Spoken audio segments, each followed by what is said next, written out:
오늘 우리에게 주신 하나님의 말씀은 사무엘상 17장 50절부터 58절까지의 말씀입니다. 구약성경 437쪽입니다. 사무엘상 17장 50절부터 58절까지의 말씀을 드라마 바이블로 낭독합니다. 다윗이 이같이 물매와 돌로 블레셋 사람을 이기고 그를 쳐 죽였으나 자기 손에는 칼이 없었더라. 다윗이 달려가서 블레셋 사람을 밟고 그의 칼을 그 칼집에서 빼내어 그 칼로 그를 죽이고 그의 머리를 베니 블레셋 사람들이 자기 용사의 죽음을 보고 도망하는지라. 이스라엘과 유다 사람들이 일어나서 소리 지르며 블레셋 사람들을 쫓아 가이와 에그론 성문까지 이르렀고 블레셋 사람들의 부선자들은 사라임 가는 길에서부터 가드와 에그론까지 엎드러졌더라. 이스라엘 자손이 블레셋 사람들을 쫓다가 돌아와서 그들의 진영을 노략하였고 다윗은 그 블레셋 사람의 머리를 예루살렘으로 가져가고 갑주는 자기 장막에 두니라. 사울은 다윗이 블레셋 사람을 향하여 나아감을 보고 군사령관 아브넬에게 묻되, 아브넬아, 이 소년이 누구의 아들이냐? 왕이여, 왕의 사심으로 맹세하옵나니 내가 알지 못하나이다. 너는 이 청년이 누구의 아들인가 물어보라. 다윗이 그 블레셋 사람을 죽이고 돌아올 때 그 블레셋 사람의 머리가 그의 손에 있는 채 아브넬이 그를 사울 앞으로 인도하니 사울이 그에게 묻되, 소년이여, 누구의 아들이냐? 하니 다윗이 대답하되, 나는 주의 종 베들레헴 사람 이새의 아들이니이다 하니라.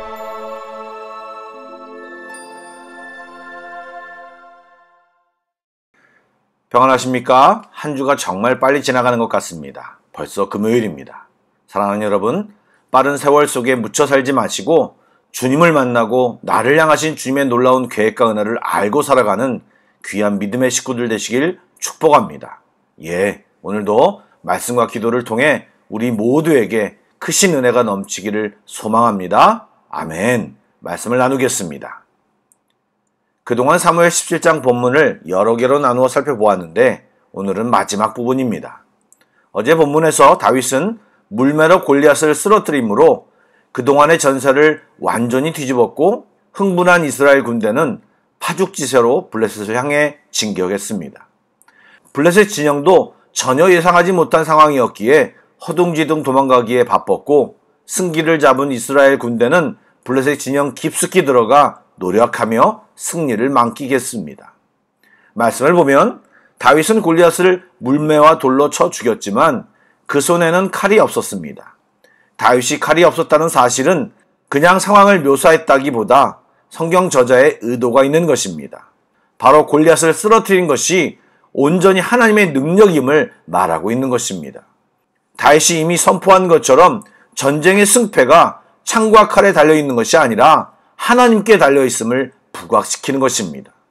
그리고 다윗이 골리앗을 죽이고 칼로 목을 베어버린 것 역시 그가 골리앗에게 믿음으로 선포한 대로 내 목을 베고 블레셋 군대의 시체를 공중에 새와 들짐승에게 주어 이스라엘의 하나님이 계심을 알게 하겠다는 말을 그대로 이룬 것입니다. 이처럼 다윗은 싸우기 전에도 하나님 이야기를 했고 싸움을 할 때도 하나님과 그 이름을 선포했으며 싸움이 끝난 후에도 하나님의 이름을 드러내므로 하나님께 영광을 돌리고 있음을 알 수 있습니다. 며칠 전 말씀에도 말씀드렸지만 다윗의 이름은 16장에서부터 소개되었습니다. 그러나 실제 다윗의 말과 행동의 구체적인 묘사는 17장부터 나온다고 말씀드렸는데 17장에 소개되는 다윗의 모든 말과 행동 속에는 그가 얼마나 하나님께 집중하고 있는지를 잘 보여주고 있습니다. 사랑하는 여러분, 오늘 기도하실 때 우리의 삶 속에서 얼마나 하나님을 의식하고 집중하고 있는지 한번 생각해 보시기 바랍니다. 다윗과 우리 자신을 비교해보며 깊은 자기 성찰을 해보는 귀한 시간을 가져보기를 권면드립니다. 여러분, 현대에도 다르지 않지만 고대에서는 전쟁터에서 노략물을 취하는 것이 흔한 일이고 상식 같은 것입니다.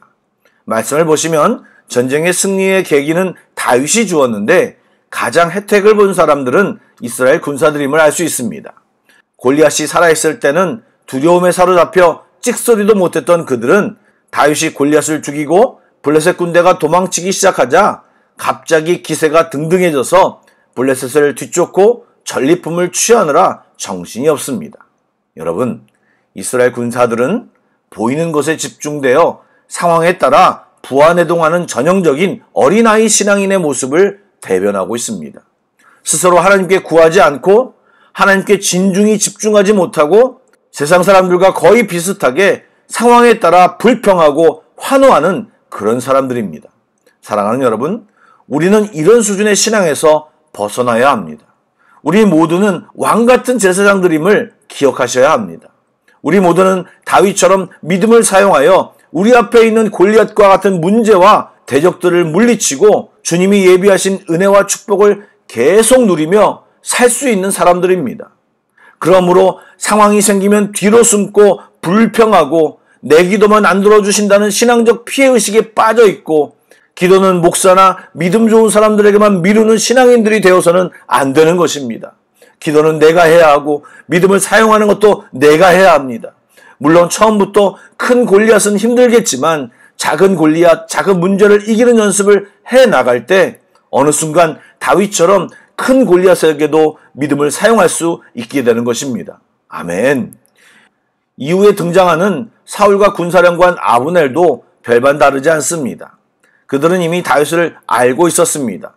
우리가 함께 살펴보았듯이 얼마 전까지 사울은 다윗이 켜는 수금으로 정신이 맑아지고 악령으로부터 노임을 받는 체험도 했기에 다윗을 모를 수가 없습니다.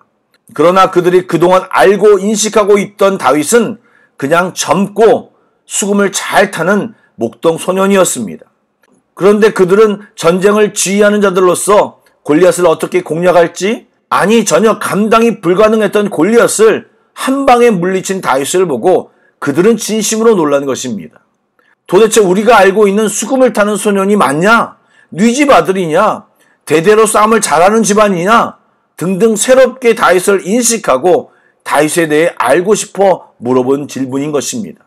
여러분, 히브리서 11장에서도 믿음의 사람은 세상이 감당하지 못하는 사람이라고 말했습니다. 맞습니다. 우리는 우리가 가진 믿음을 너무 쉽게 보고 있으며 그 가진 믿음을 사용하지 않고 그냥 세상에 살면서 배운 지식과 방법을 반사적으로 사용하는데 익숙해져 있습니다. 그리고 세상 방식에 길들여져서 되는 것과 안 되는 것을 구분하며 살아가고 있습니다.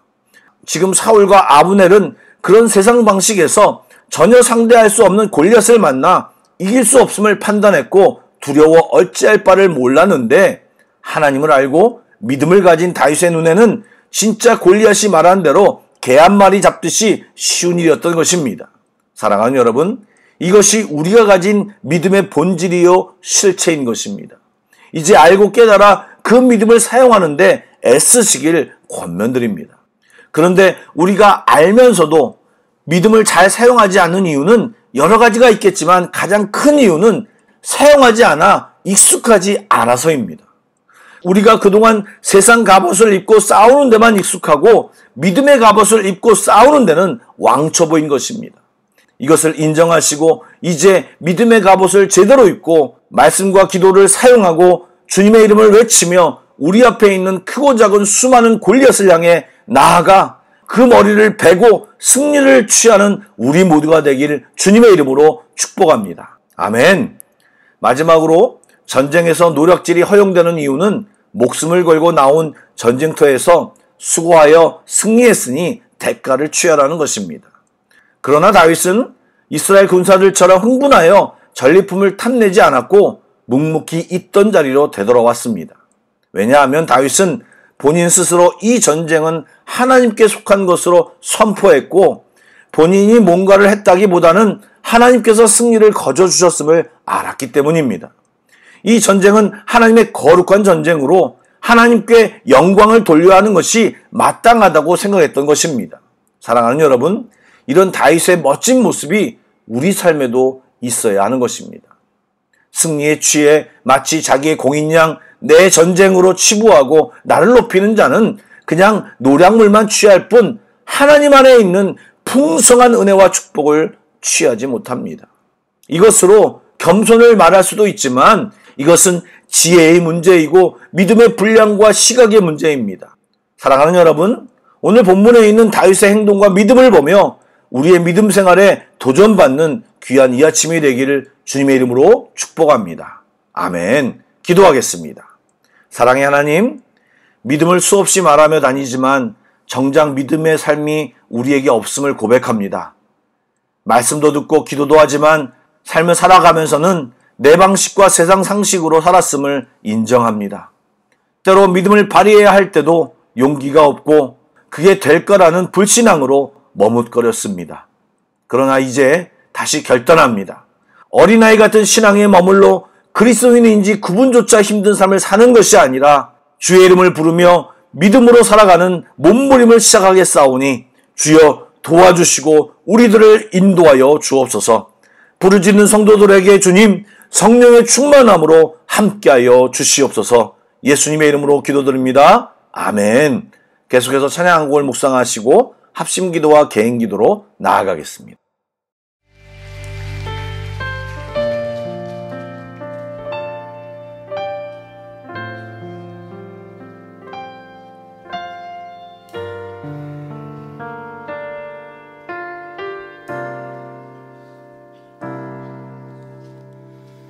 수많은 사람들 주를 따르네.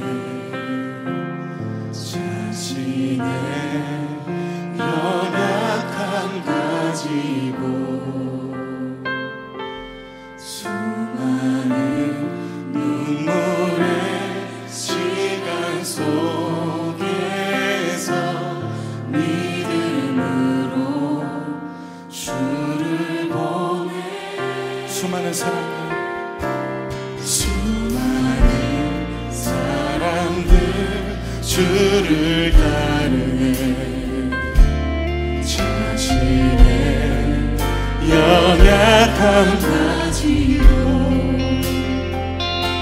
수많은 눈물의 시간 속에서 믿음으로 주를 보내. 주의 영원한 사랑으로 주의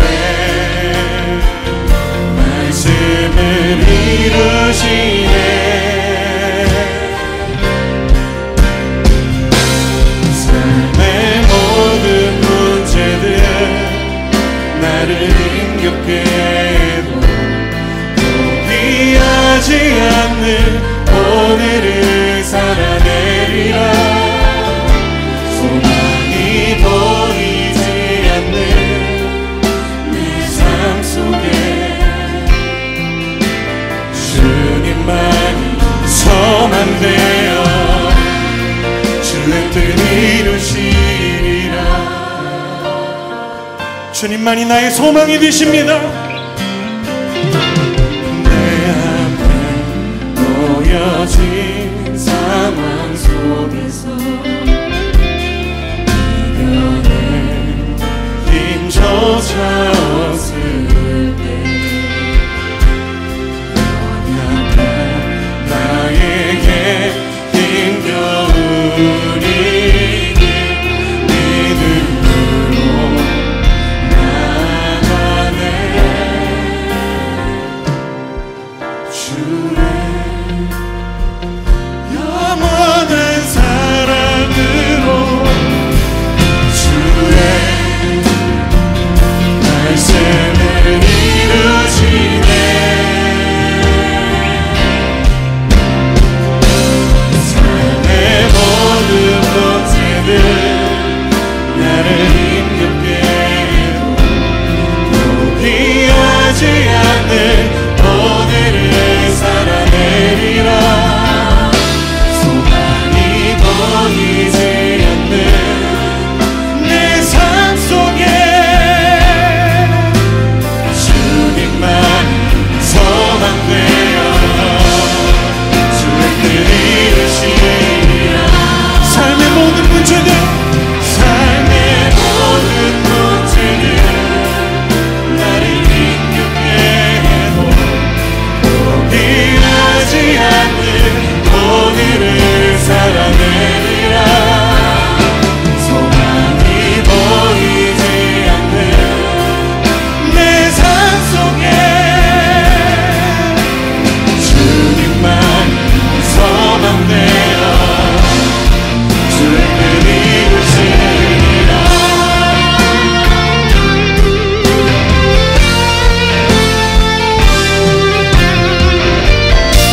거두시고 인도하여 주시옵소서.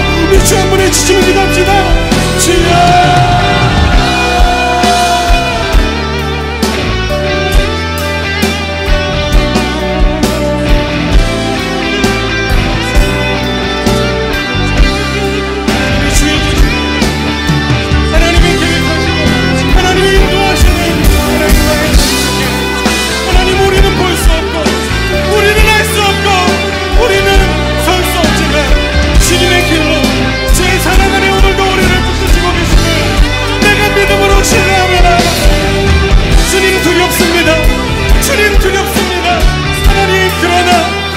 일하심으로 나를 인도하여 주시옵시고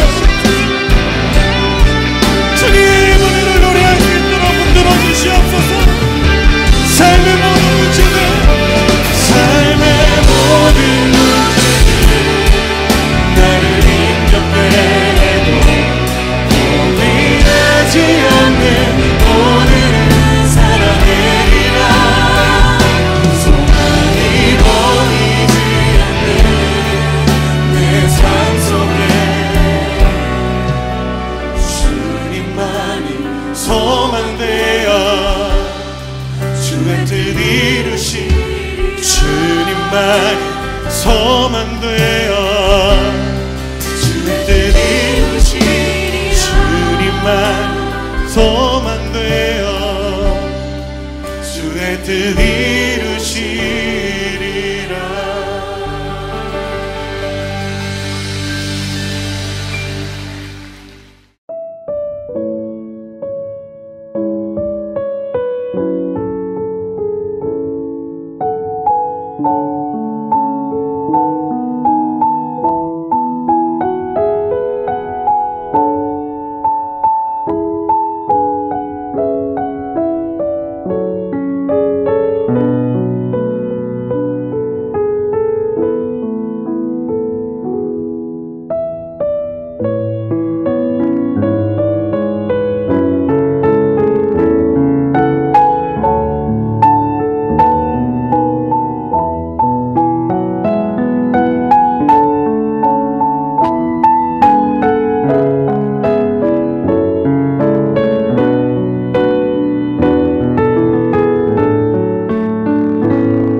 you.